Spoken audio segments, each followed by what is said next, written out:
আজকে করছি হচ্ছে কাতলা মাছের কালিয়া, আলু ছাড়া শুকনো শুকনো গ্রেভি। এখানে রয়েছে হচ্ছে 650 মতো না কাতলা মাছ, মানে কাতলা মাছের এত দাম 280 টাকা কেজি। এইটুখানি মাছ নিয়েছে হচ্ছে 180। আর এখানে দেখো কি ফাটছে, এখানে হচ্ছে আর্ধেক মুড়োটা মাছের সঙ্গে নেই, সেখানে মুড়ো ভাজার সময় তো ফাটবেই।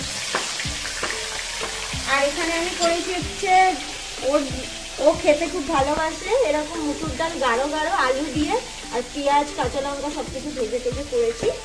অ্যান্ড এখানে হচ্ছে কালিয়া সরঞ্জাম, ধনে পাতা, তারপর পেঁয়াজ, এখানে সব বাটা মশলা। মাছগুলো ভেজে তুলে দিচ্ছে। তো আমার গ্যাসে সবাই জানে যে তেলটা অনেকটাই জোরে, আর গ্যাসটা দেখো, গ্যাসটা একদম লোতে আছে, কিন্তু তাও দেখো কড়াটা এরকমই রোজ পুড়ে যায়। এই কড়াটা মাছতে যে আমার মানে কষ্ট হয় সেটা আমি জানি। কালো কড়াটাকে সাদা করে ফেলতে, ঠিক আছে। এই দেখো ফার্স্টে আমি তেজপাতা দিয়ে পেঁয়াজটাকে ভালো করে লাল লাল করে ভেজে নেব।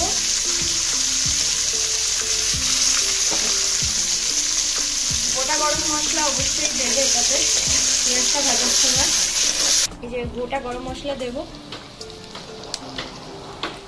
কড়াতে যখনই কিছু ভাজাভাজি করি তখনই এরকম দেখি পুড়ে যায়। তাও আমি একদম লো ফ্লেমে রেখে রান্নাটা করি। মাছ ভাজলাম, তার আগে ডালটা সেদ্ধ করলাম, তারপর ফোড়ন দিলাম, তখন পুড়ে গেল। ফোড়নটা করলাম,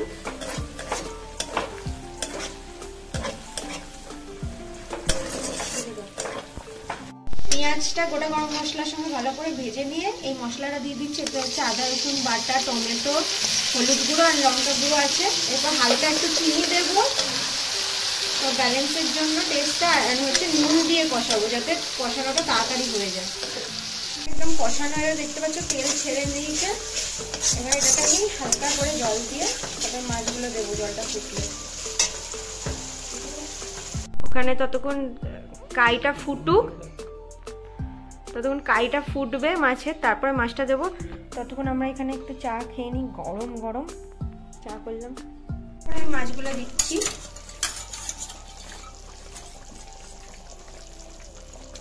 ছ পিস মাছ দেবো, কারণ আমাদের দুজনের 2 পিস, অ্যান্ড হচ্ছে মা আর ভাইকে দেবো 2 পিস।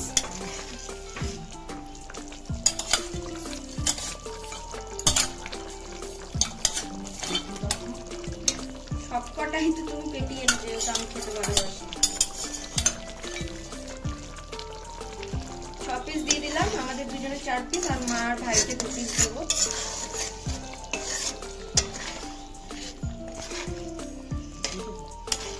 এবার এটা হতে দেবো। এটাকে বেশি শোকাবো না, আবার বেশি ঝোলও রাখবো না। এন্ড এই দুটো রেখে দিলাম ভাজা মাছ হিসেবে। গরম মশলা গুঁড়ো দেবো, হ্যাঁ ধনে পাতাটা তো দেবো, আর গরম মশলাটাকে একটু নেড়ে দিই।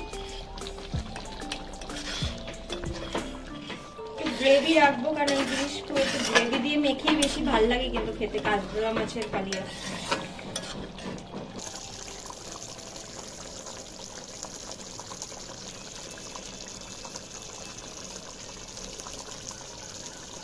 গাইস আমার তরকারি একদম ডান, আমি নামিয়ে নিয়েছি। গরম মশলা ধনেপাতা দিয়ে দেখতে পাচ্ছ কতটা সুন্দর দেখতে হয়েছে। খেতে কেমন হয়েছে সেটা জানো অবশ্যই, যে আমি কাকে দিয়ে টেস্ট করাই। এন্ড এখানে আমি ডালের মধ্যে ধনেপাতা দিতে ভুলে গেছিলাম, ধনেপাতা দিয়ে এবার এটাকে ফুটিয়ে নামিয়ে নেবো। এটা একটু আমি গাঢ় গাঢ়ই রাখবো, যেহেতু ও খেতে পছন্দ করে গাঢ় গাঢ়। আর আলু দিয়েছি তো তাই আরো টেনে নিয়েছে। এবার এটাকে জাস্ট গরম করে আমি নামিয়ে নেবো। আমার সার্ভ করে দিয়েছি গরম গরম কালিয়া। অবশ্যই জানিও কিন্তু কেমন হয়েছে।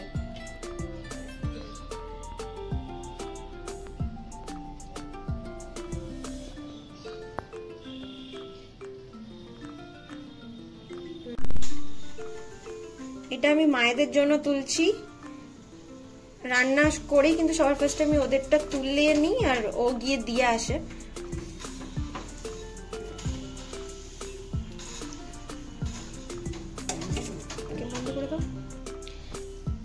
ওদেরকে দেব। মা কিন্তু আমাকে রোজই দেয়, যা তরকারি হয় ওদের ঘরে, আর আমিও দিই মাকে। এই যে ডালটা এন্ড হচ্ছে এই মাছের ঝালটা হচ্ছে মা আর ভাইয়ের জন্য।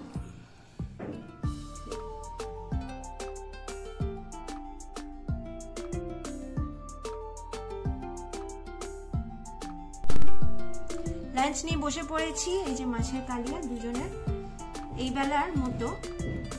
এন্ড হচ্ছে এখানে হচ্ছে মুসুর ডাল দেখতে পাচ্ছ একদম গাঢ় করে করেছি। এখানে ওর ভাত, স্যালাড, আর এই যে মাছের মাথা ভাজা, আর আমার এখানে পেটি ভাজা। চলো এবার খাবো।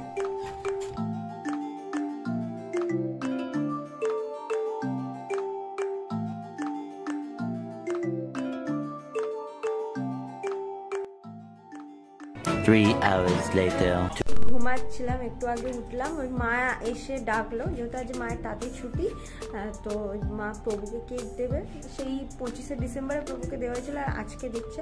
তার জন্য ওই মোমবাতি জ্বালাবো, সেই জন্য যাচ্ছি নিচে মায়ের ঘরে। চলো চলো নামো নামো না নামো নামো।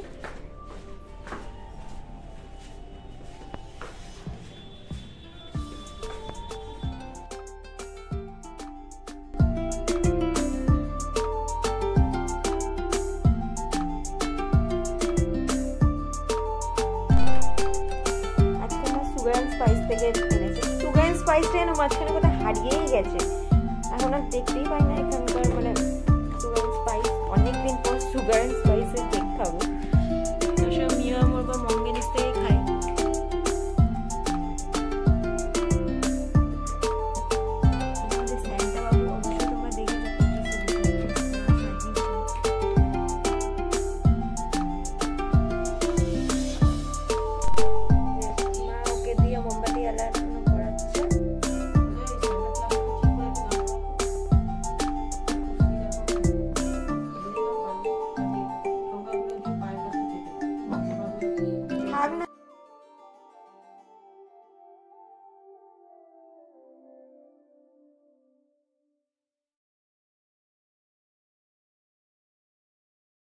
যে মা এখানে প্রভুর জন্য এনেছে কেক অর্পণ।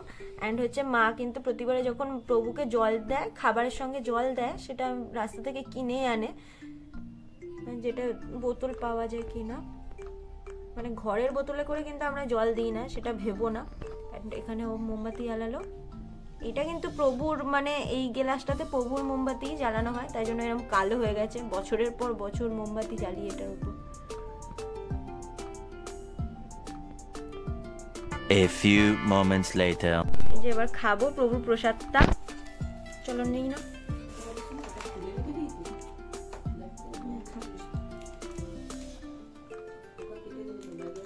সুগার এন্ড স্পাইসের কেক খুব ভালো খেতে, অনেক বছর পর সুগার এন্ড স্পাইস থেকে খেলাম।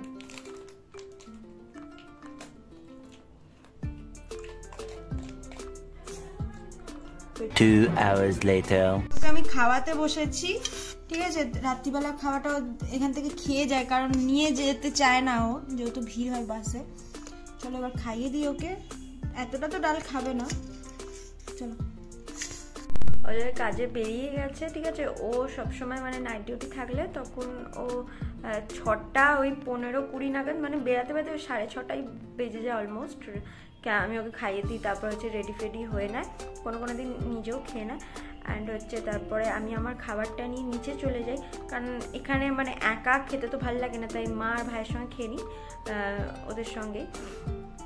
তাই জন্য আমার প্লেটটা নিয়ে আমি নিচে চলে যাই, ওখানে রেখে দিয়ে আসি। অ্যান্ড হচ্ছে তারপরে এখানে সমস্ত কাজ, অনেক কাজ থাকে এখানে, তারপর কাজকর্ম সেরে তারপর আমি নিচে যাই।